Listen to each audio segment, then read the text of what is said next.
하였으니 지금 이 말이 왕에게 들릴지라. 그런즉 너는 이제 오라 함께 의논하자 하였기로.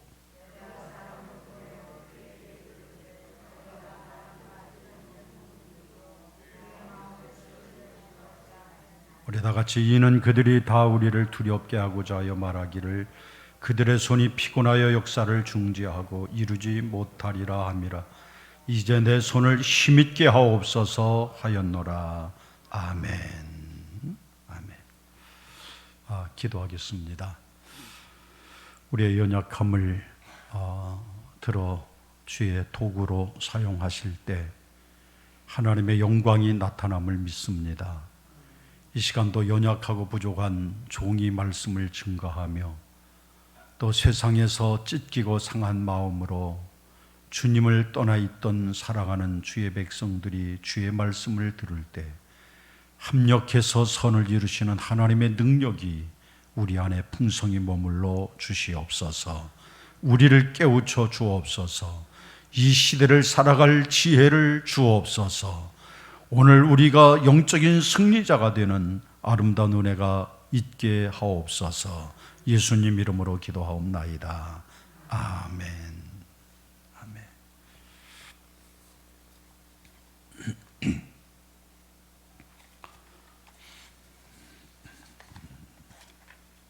우리가 인생을 살면서 늘 느끼는 마음이 내가 고난 없이 살면 좀 안 될까, 이런 생각을 많이 가지고 살 것입니다. 내가 시련도 없고 또 당하는 고난도 없이 살 수는 없을까. 그러니까 작은 고난처럼 다가오게 되면 그 고난 앞에 참 무너지고 신앙마저 내팽개쳐버리는 경우들이 상당히 많이 있습니다. 많은 분들이 그런 생각을 하실 수 있을 거예요. 이 코로나 좀 없어지면 안 될까? 이 코로나 좀 우리에게 없었으면 얼마나 좋았을까? 그 생각을 여러분들도 해보셨을 테고 저 역시 또한 해보기도 했습니다. 제가 지난 주간에 어느 한 책을 읽었는데 코로나 이후의 시대에 대한 그런 책이었습니다. 근데 그 책 내용을 보니까 그분은 역사를 거슬러서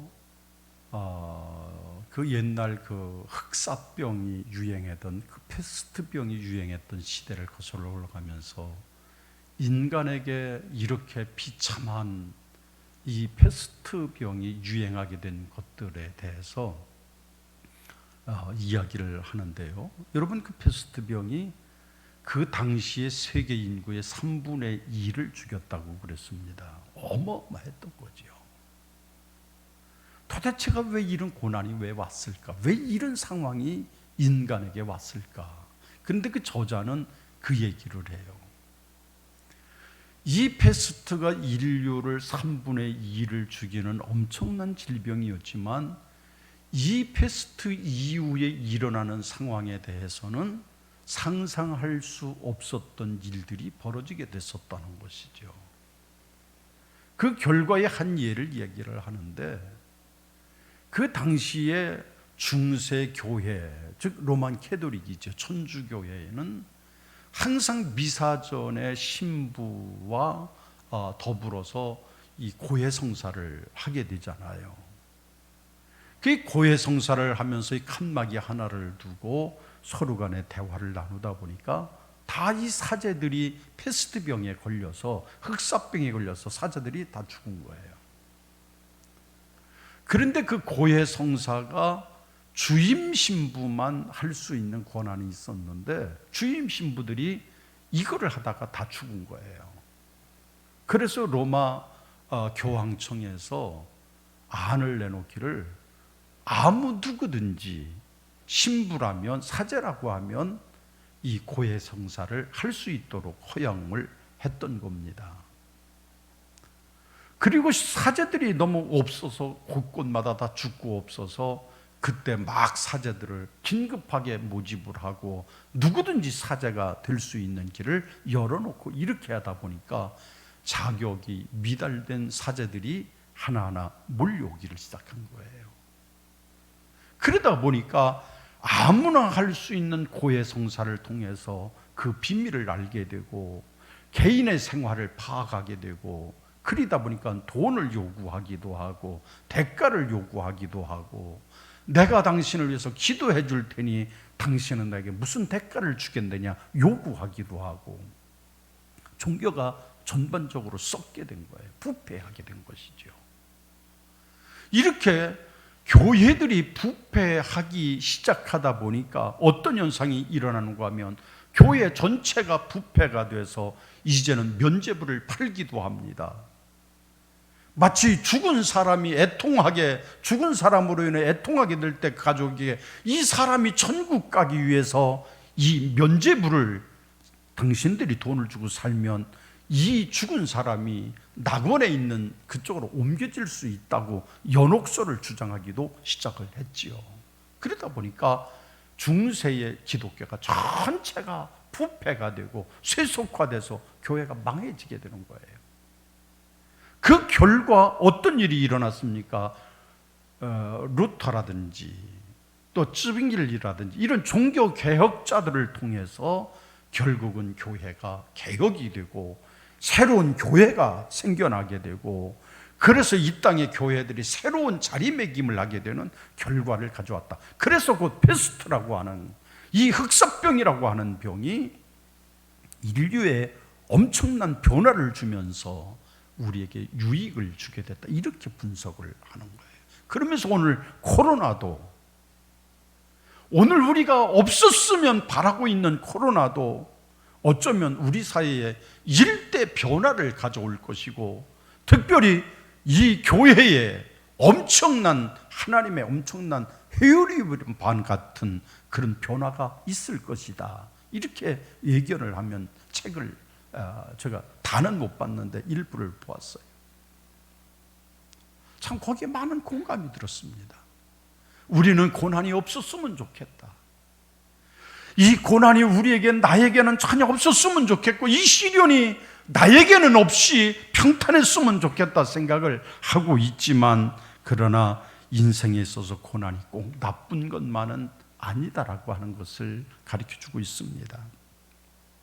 고난을 당할 때 인생이 참 힘듭니다. 고난을 당할 때는 아무도 알아주는 이 없이 외롭습니다. 그런데 이 고난을 당할 때 지나고 나서 보니까 고난을 당해서 많은 것을 배우게 되는 거예요. 많은 교훈을 얻습니다. 이 고난 때문에 지혜가 생겼습니다. 고난 때문에 이해력이 깊어집니다. 고난을 통해서 포용력이 생기기도 하고, 고난 때문에 하나님을 만날 수 있는 길들을 알게 되는 것이지요. 그러고 보니까 이 고난이라고 하는 것은 저주의 증거가 아니라 축복의 씨앗이다, 이런 결론을 우리가 누릴 수가 있습니다. 자, 오늘 이 본문을 한번 돌아가서 보시면, 지난주에도 느헤미야 1장을 가지고 우리 광복 기념에 대해서 말씀을 드렸는데, 그토록 나라에 대한 근심과 나라를 사랑하는 마음으로 있던 느헤미야가 결국 6장에서는 다 본국으로 유다 나라로 돌아왔습니다. 그래서 내가 이 나라를 재건하고 하나님의 성전을 다시 중수하리라, 이 마음을 가지고 와서 열심히 일을 합니다. 그런데 뜻하지 않게 이제는 모든 성전, 성벽을 다 보수를 하고 이제 대문만 달면 되는 거예요. 그러면 이제 대문만 달면 내 나라 백성들이 안전합니다. 하나님의 성전이 안전합니다. 모든 것들이 이젠 다 완벽하게 이루어져서 이젠 됐다 싶은데 연락이 온 거예요.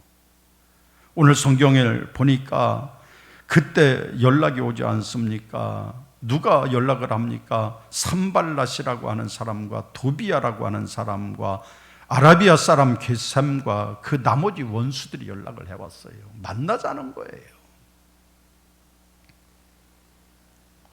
아니, 이제는 대문만 닫으면 모든 것들이 완벽하고 모든 것들이 하나님의 은혜로 다 끝났다 다 생각을 하는데 그들이 연락을 해오면서 만나자는 거예요. 저 오너라고 하는 평지에 외딴 집이 하나가 있는데 그 오너 평지에 외딴 집에서 당신과 나와 둘이 한번 만나자는 거예요. 그런데 오늘 말씀을 보니까 느헤미야가 그 얘기를 해요. 실상은 그들이 만나자고 하는데 실상은 나를 해하고자 함이라. 그들이 만나자고 하는 의도를 알고 그들이 만나자고 하는 그 생각을 알고 그들이 품은 뜻을 알고 그것을 분별하고 나가지를 않는 거예요. 자, 여러분, 여기서 우리가 깨달을 수 있는 게 뭘까요? 영적 생활, 신앙 생활 하면서 참 중요한 것이 분별력이라고 하는 거예요. 분별력. 어떤 사람들은 50년, 60년 평생 예수 믿었던 사람이 분별력이 없어서 한순간에 이단에 빠지는 사람 얼마나 많은지 몰라요. 제가 감리교에 와서 처음에 저 인천에서 목회를 할 때인데 교회를 부임하니까 교회가 아주 형편도 없어요. 그런데 유독 눈에 띄는 게 강대상이 얼마나 좋은 건지 최고급 강대상을 갖다 놨어요. 예배당은 참 형편없고 성도들도 없고 그런데 강대상이 너무너무 좋은 거예요. 모든 게 올 세트로 갖춰져 있어요. 제가 그래 물어봤어요.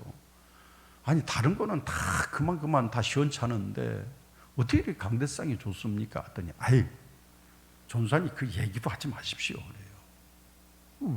왜 얘기도 하지 말라느냐고 그랬더니 얘기를 하는데 이 강대상을 해놨던 분이 교회 권사님이셨는데 열심도 냈고 다 했는데 이단으로 갔다는 거예요.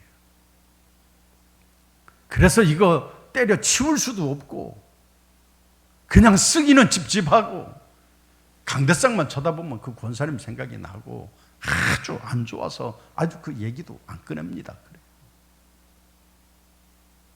제 마음속에도 참 그렇구나. 어떻게 그렇게 한 교회를 세우기까지 수고하고 애쓰고 눈물로 기도하고 그 어마어마한 강대상을 내놓고 그런 주님을 사랑하는 마음을 가지고 있었던 분이 한순간에 그냥 이단으로 넘어가서 교회를 다 뱅개쳐 버리고 나간 거예요. 여러분 그분만의 일일까요? 분별력 없이 살아갈 때 우린 내가 죽는 길인지도 모르면서 그 길을 택할 때가 있습니다. 나에게 분별력이 약할 때 이 분별력이 없어서 우리는 어쩌면 그 길을 죽음의 길인 줄 알면서도 그냥 그 길로 붕덩 들어가는 거예요. 그게 뭐예요? 이단에 빠지는 경우들이 굉장히 그렇습니다. 분명히 하나님의 축복은요, 책임을 동반한 축복을 말씀하고 계세요. 여러분, 내가 가만히 앉아 있을 때 하나님이 모든 걸 이루시지 않습니다. 여러분, 난 가만히 있으면서 하나님 알아서 해주세요. 하나님이 그렇게 일하시지 않아요.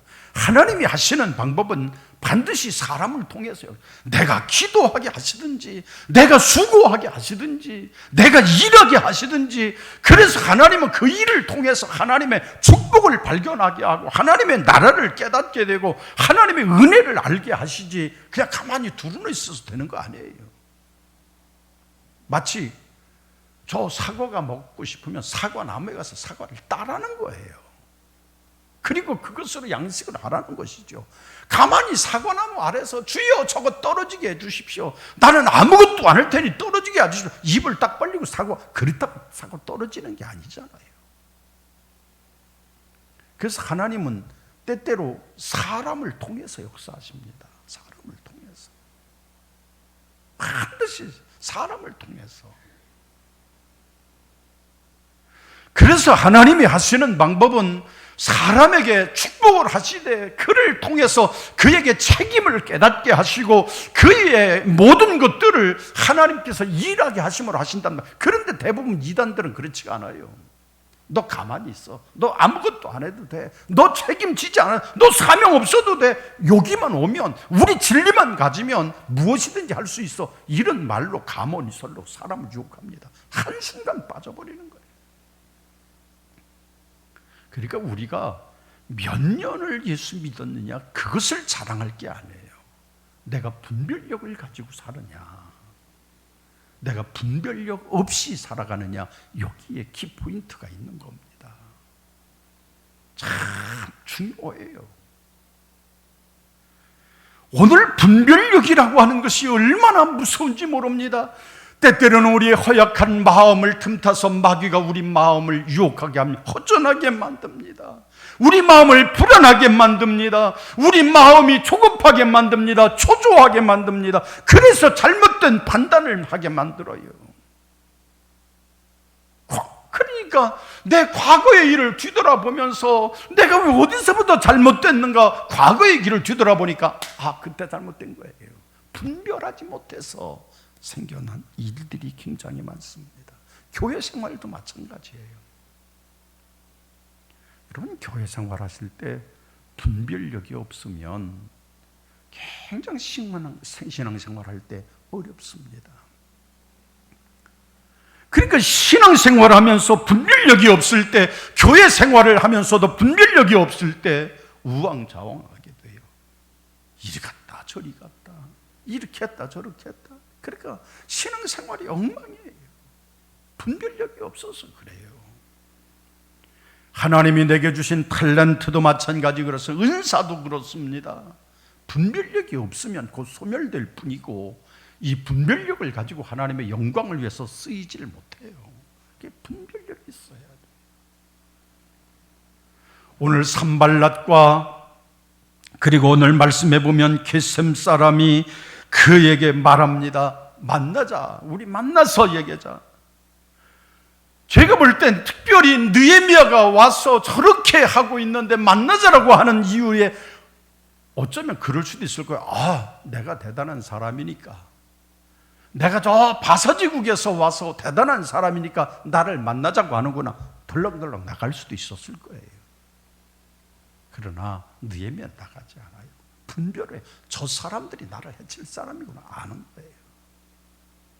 저 사람이 나를 해할 사람이고, 나를 저 외딴 섬 거기에 불러내서 오노평지로 불러내서 나를 죽이라는구나, 그거를 깨달았어요. 이게 영적인 지혜예요. 분별력인 거예요. 우리 분별력을 가지고 살아야 해요. 마태복음 24장 말씀은 종말에 관한 말씀드립니다. 종말. 그래서 이 종말에 대한 말씀이 마태복음 24장에 보면 특별히 나오는데, 그 24장 말씀에 어떤 말씀이 있는가 하면요, 미혹을 받지 않도록 주의하라, 이런 구절이 나와요. 너희가 특별히 미혹을 받지 않도록. 다시 말하면 말세에는 미혹하는 사람들이 수없이 많을 건데, 너를 영적으로 무너지게 만들고 흔들리게 만들고 너를 영적으로 패배자가 만드는 미혹하는 사람들이 많이 있는데, 이 미혹을 받지 않도록 잘 분별하라는 거예요. 말세에 가장 중요한 것은 분별하는 것이 굉장히 중요해요. 분별이 중요해요. 얼마나 중요한지 모릅니다. 우리가 분별을 잘 못해서 내가 일생을 섬기는 신앙생활이 한순간 물거품으로 끝날 때가 너무 많잖아요. 내가 분별하지 못해서 진리 가운데 서지 못하는 일들이 너무 많아요. 내가 분별하지 못하기 때문에 마귀의 유혹에 넘어가서 내 인생을 패망케 할 때가 너무너무 많지 않습니까? 분별하는 일이 필요해요. 느헤미야는 참 분별할 줄 아는 사람이었어요. 여러분, 금은 보화를 가졌다고 만족할 것이 아니라, 내가 지금 몇 평짜리 집에서 산다고 거기서 만족하고 기뻐할 것이 아니라, 영적으로 분별하고 시대를 분별하고 하나님의 뜻임을 분별하는 영적인 분별력이 여러분 안에 있게 되기를 주님의 이름으로 축원합니다. 분별력이 있어야 돼요. 이것이 느헤미야가 은혜를 깨닫게 되고, 그리고 그 은혜가 방해받지 않게 하는 일이 첫째 분별이었던 거예요. 그다음에 두 번째, 느헤미야가 그렇게 은혜를 보관하고 살았던 것은 자신의 맡은 일, 사명에 충실했던 사람이었어요. 자신의 일에, 사명에 충실하니까 시험에 빠지지 않았던 거예요. 시련을 이길 수 있었던 거예요. 오늘 본문 4절 말씀을 보니까 느헤미야가 자신을 죽이려고 하는 것을 눈치채고 협상을 거부하니까 그 사람들이 4번이나 계속해서 만나자고 합니다. 계속해서 만나자는 거예요. 4번이나. 그때 느헤미야가 3절 말씀에 보니까 그런 얘기를 해요. 내가 저에게 사자를 보내 이르기를 내가 이제 큰 역사를 하니 내려가지 못하겠노라. 어찌하여 역사를 떠나 정지하고 내가 너에게로 내려가겠느냐. 그러면서 전가를 편지를 보내는 거예요. 난 가지 않겠다. 나는 지금 내가 하고 있는 이 사명의 줄을 중단할 수 없고 내가 하고 있는 이 목적을 포기할 수 없기 때문에 난 갈 수가 없다. 그렇게 얘기를 하는 거예요. 사단의 괴력에 느헤미야가 넘어가지 않았던 이유가 뭐예요? 자신의 사명, 하나님의 일에 전념했던 거예요. 전념할 때, 하나님의 일에 전념할 때 그가 괴력에 넘어가지 않았던 것이죠. 사탄이는 우리를 미혹할 자를 찾아서 쉼없이 공격을 합니다. 여러분, 사탄이가 나의 약점을 모를까요? 내 약점을 누구보다 더 잘 알 거예요. 내가 가지고 있는 정말로 어찌할 바 없는 그런 약점이 누구에게든지 다 있습니다. 다 완벽한 사람이 어디 있어요? 다 약점이 있어요. 어느 누구든지 마찬가지예요. 다 자기 한 사람에게 치명적인 약점이 다 가지고 있습니다. 그런데 그 약점을 사탄이가 알고 공격을 해서 우리를 무너뜨리려고 합니다. 여러분, 사탄이는 절대로 다른 것 가지고 하지 않아요. 내 약점을 파고듭니다.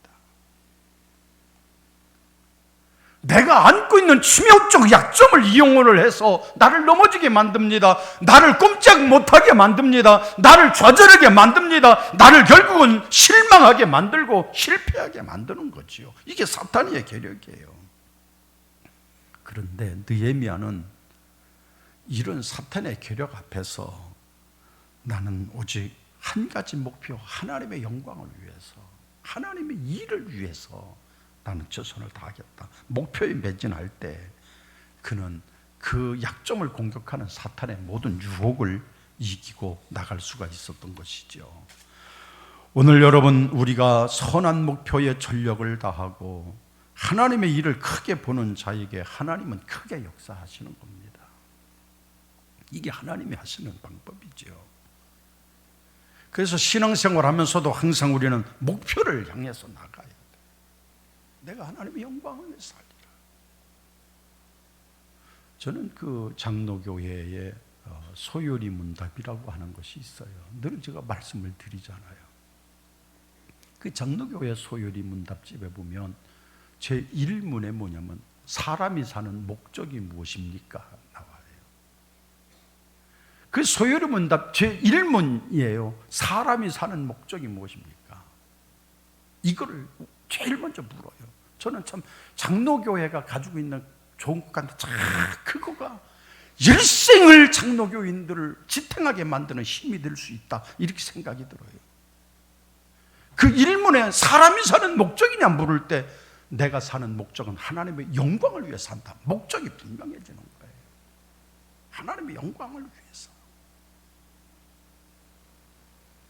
여러분, 우리가 누구나 할 것 없이 내가 하나님의 영광을 위해서, 하나님의 영광을 위해서 사는 자가 될 때, 이 목적이 흔들림이 없이 목표에 매진하게 될 때 우리는 절대로 자기 본분을 잃어버리지 않을 것입니다. 중요해요. 이 목적이 흔들리니까, 목표에 도달하는 우리의 방법이 자꾸 흔들리니까 자꾸 남만 쳐다봐요. 저 사람은 어떻게 하나? 남을 의식합니다.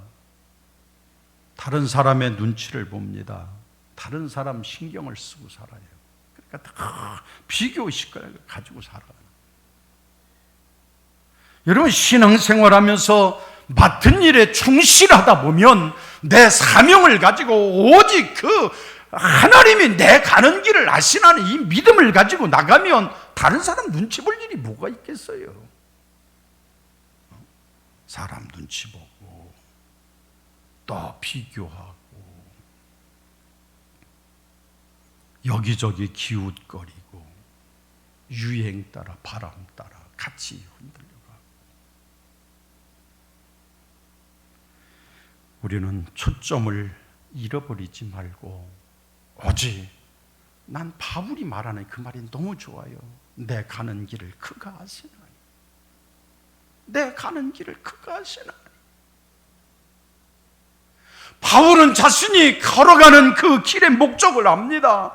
내가 살아가는 인생의 길의 목적점을 알아요. 그러니까 내가 가는 그 길을 그가 아시나니, 주께서 다 아시나니, 고난이 와도 어떤 일이 있어도 그는 절대로 자기가 흔들리지 않아요. 오직 한 길, 예수의 길만을 향해서 나갔던 거죠.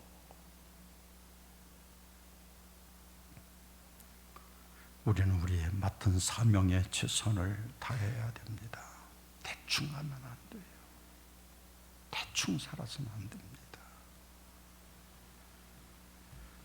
대적들은 4번이나 만나자고 계속적으로 연락이 오지만 흔들리질 않는 거예요. 절대로 흔들리질 않아. 오직 그 길을 주께서 그냥 걸어가는 거예요. 그렇듯이 우리 모두가 사명, 하나님의 맡은 일에 충실하는 여러분들이 되셔서 비교하지 말고 오직 그 길을 향해 가셔서 하나님의 영광이 이르는 축복이 여러분에게도 임하기를 주님의 이름으로 축원합니다. 세 번째로는 사람의 말에 속지 말아야 돼요. 여러분, 느헤미야를 죽이려고 하는 계략이 4번이나 실패를 하니까 그들이 어떻게 했습니까? 그 종자의 손에 봉하지 않은 편지를 들려 보냈다 그랬어요. 근데 여기서 특별히 좀 관심 있게 본 것은 봉하지 않은 편지를 보냈다는 거예요. 왜 그랬을까요? 이 편지를 아무나 읽어보라는 거예요. 이거 나 혼자만 알면 안 되니까 이 편지를 봉하지 않은 이유는 이 편지를 가다가도 읽어보고 다른 사람에게도 보여주고 이거를 많은 사람들에게 퍼뜨리라, 유언비어를 퍼뜨리라, 그런 얘기예요.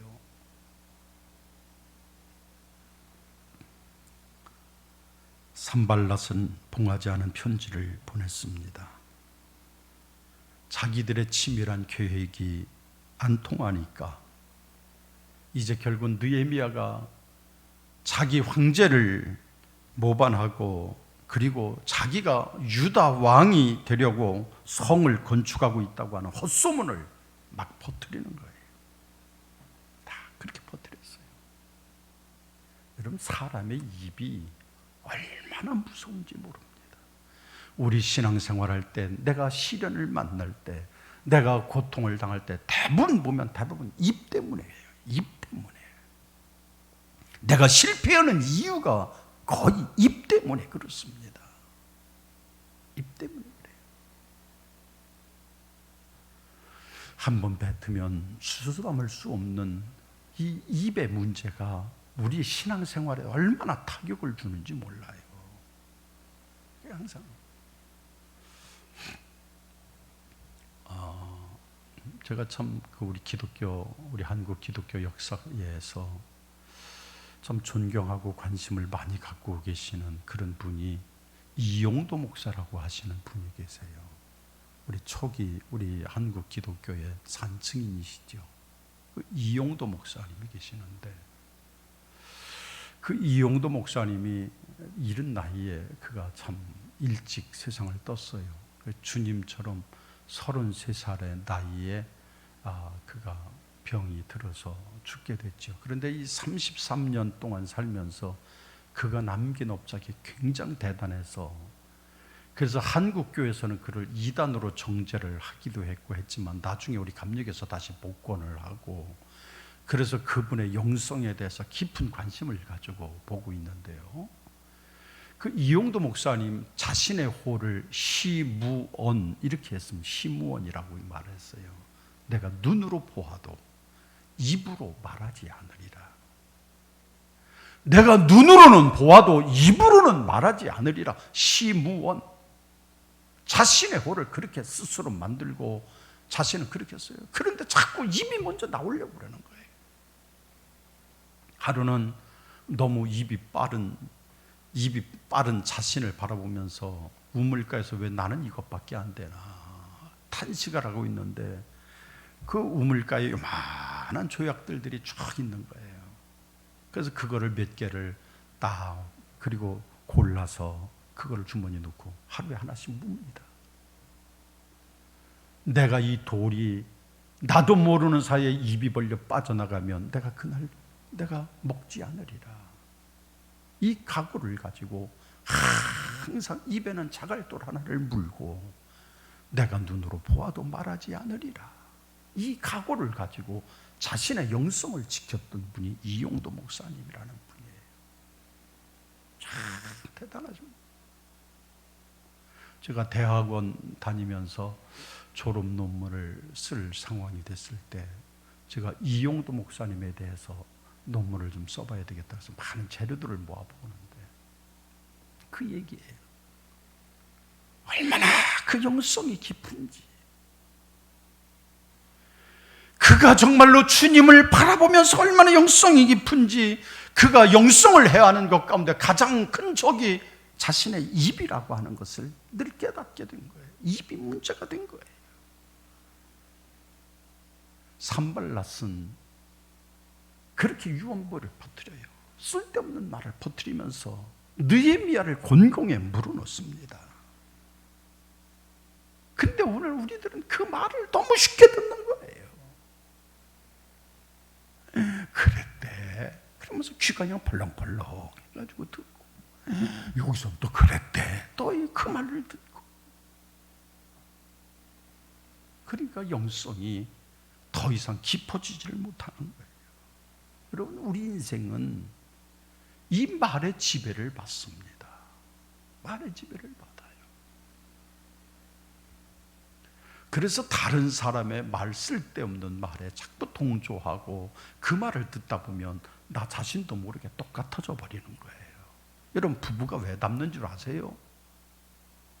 어떤 사람은 음식 때문에 닮는다고 그러는데 전반에 음식 때문에 닮지를 않아요. 말 때문에 닮는 거예요. 매일 똑같은 말을 듣습니다. 똑같은 말을 합니다. 그러니까 부부가 닮는다고 그러는 거예요. 신앙생활하면서도 자신의 말 때문에 상처를 받고 자신의 말 때문에 넘어지고 쓰러지는 일들이 너무너무 많습니다. 조심해야 돼요. 항상 말을 조심해야 돼요. 사람의 본질상 사람은요 그렇다는 거예요. 좋은 것에 시선이 가고 좋은 것에 관심이 가는 것처럼 느껴지잖아요. 근데 그렇지가 않다는 거예요. 먼저 나쁜 것에 시선이 간대요. 나쁜 것에.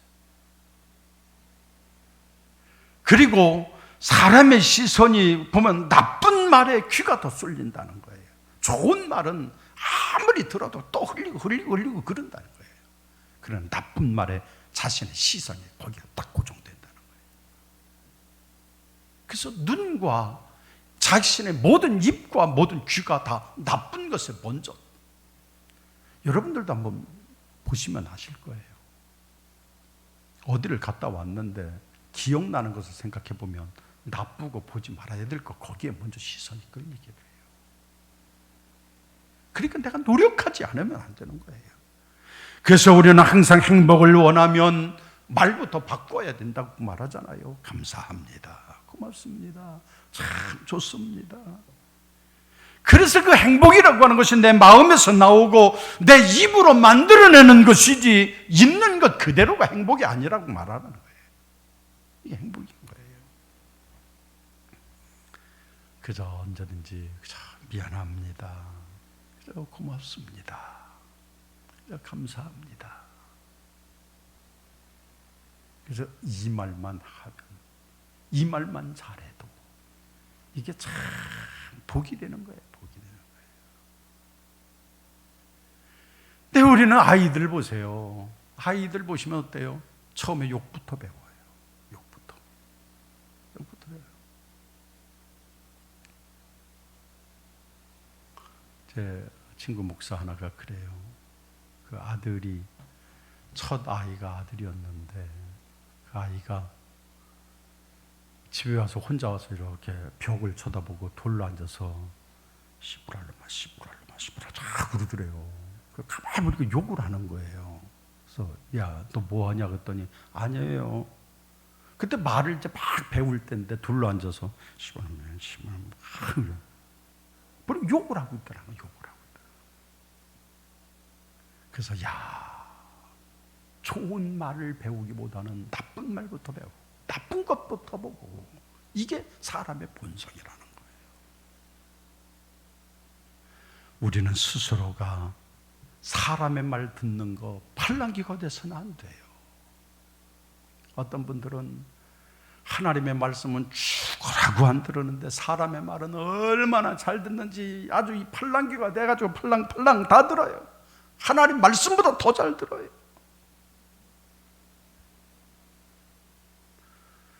오늘 느헤미야를 보십시오. 느헤미야를 보면 참 얼마나 지혜롭습니까?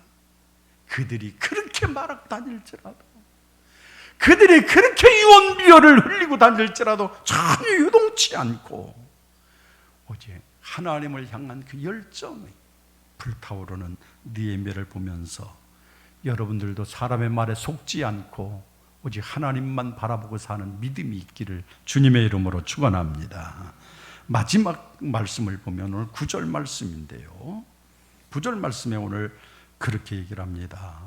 하나님, 제 손을 좀 힘있게 하소서라고 하는 기도가 나와요. 하나님께서 나를 그렇게 힘있게 해달라. 느헤미야는 그런 유혹이 있고 시련이 있고 곤고함이 있어도 그는 절대로 흔들리지 않는 거예요. 그러면서 뭐라 그래요? 내가 죽으면 죽으리라. 하나님, 제 손에 힘있게 좀 해주십시오. 하나님 앞에 기도하는 거예요. 기도하는 거예요. 우리는 기도해야 할 때입니다. 지금 세계가 기상 이변이 지금 있지 않습니까? 저 하이티라고 하는 나라는 저 미국 밑에 쪽에 그쪽 남미 그 밑으로 있는 그 나라인데요. 그 강도 7.2도라고 그러죠. 지진이 나가지고 지금까지 사망자가 2천여 명, 부상자가 14,000명, 뭐 집이 뭐 20만 채 무너졌다고 그러잖아요. 얼마 전에도 그랬던 나라인데 이번에 또 한참 그렇게 됐어요. 뭐 중국 같은 나라에 비가 얼마나 오는지, 뭐 중국, 미국 할 것 없이 세계 전체가 다 이변이 생기는 거예요. 이변이 생기는 거예요. 얼마 전에 또 일본에 또 엄청나게 또 비가 퍼붓고 뭐 난리 났잖아요.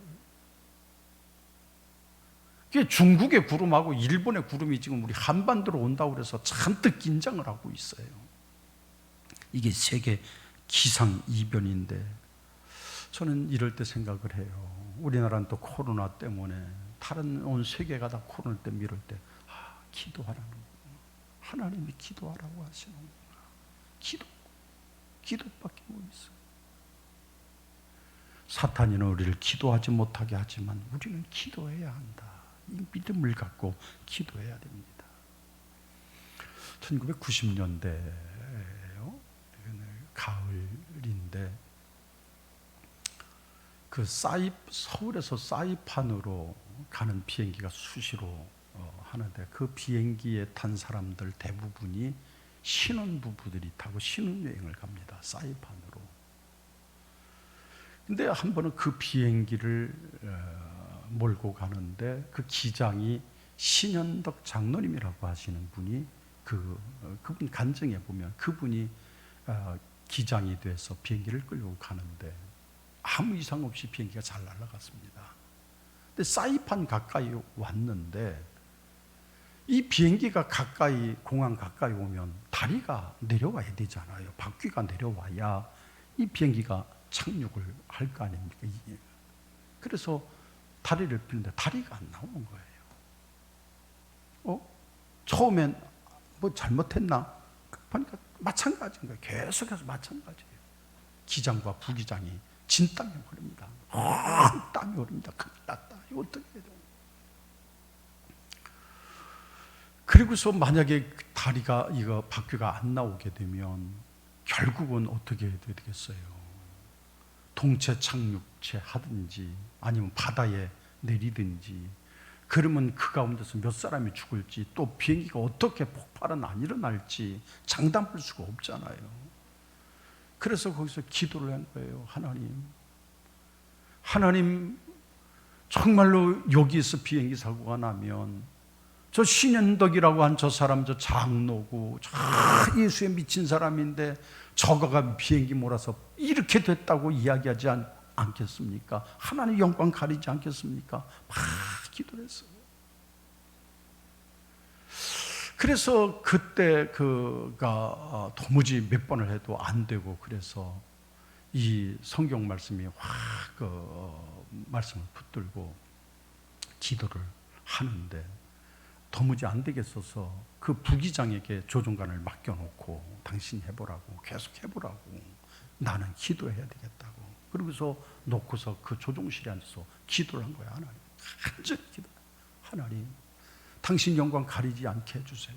하나님, 정말로 이렇게 하게 해주세요. 그리고 기도하는데 말씀의 확신이 막 오네요. 이사야서 41장 말씀이 그 순간에 그냥 마음속에 확 와 닿는 거예요. 두려워 말라, 내가 너와 함께 함이라. 놀라지 말라, 네 하나님이 됨이라. 내가 너를 굳세게 하려 참으로 너를 도와주리라. 나의 의로운 오른손이 너를 붙들리라. 하나님의 이사야 41장 말씀이 막 강력하게 그 마음속에 오는 거예요. 그런데 그때 바로 그 말씀이 막 자기 속에 확신이 오는데, 그때 그 부기장이 옆에서 기장님 됐습니다. 그때 보니까 비행기 바퀴가 그때 나오게 되고, 그래서 무사하게 사이판공항에 도착을 하게 됐다고 그가 그 간증으로 책을 쓴 내용이 있습니다. 여러분, 기도만이 우리의 능력이 되고, 기도만이 우리의 힘이 되고, 기도만이 우리의 생명이 됨을 여러분 다 믿고 사시기를 주님의 이름으로 축원합니다. 내가 눈 감고 기도하면 영적인 눈은 떠지게 돼 있고, 그때 문제가 보이기도 하고 문제 너머에 있는 하나님의 손길이 그 순간 보이게 되는 것입니다. 영적인 힘을 가지고 기도해야 돼요. 지금 여러분, 나 혼자만 평안하다고, 나 혼자만 코로나 안 걸렸다고 아싸 좋네, 그럴 때가 아니에요. 정말 우리는 민족을 위해서 우리는 기도해야 될 것이고, 이 세계 정말로 지구촌을 위해서 우리는 기도해야 할 때가 됐습니다. 하나님 앞에 정말로 기도할 때 하나님께서 힘 주시면 어떤 고난도 이길 수 있는 힘이 생기게 됨을 믿으셔서 우리 모두는 기도하심으로, 그래서 은혜를 방해하는 모든 요소들을 다 물리치고 하나님의 은혜 가운데 분별력 있는 믿음, 그리고 사명에 충실하는 그 믿음, 그리고 사람 말에 속지 않는 믿음, 그리고 하나님께 기도하는 믿음을 가지셔서 승리하는 여러분들이 다 되시기를 예수 이름으로 축원합니다. 기도합시다. 하나님, 그렇습니다. 우리는 이제 다 된 것처럼 모든 은혜, 하나님이 주신 은혜, 그 은혜를 마지막까지 방해받을 때가 참 많습니다. 이럴 때 우리가 하나님의 은혜를 알고 느헤미야와 같은 신앙의 모습으로 분별하고 사명 따라 일하고 말을 조심하고 기도함으로, 그래서 하나님께서 주시는 큰 역사를 이뤄나가는 종들이 다 되게 하여 주옵소서. 예수님 이름으로 기도하옵나이다. 아멘.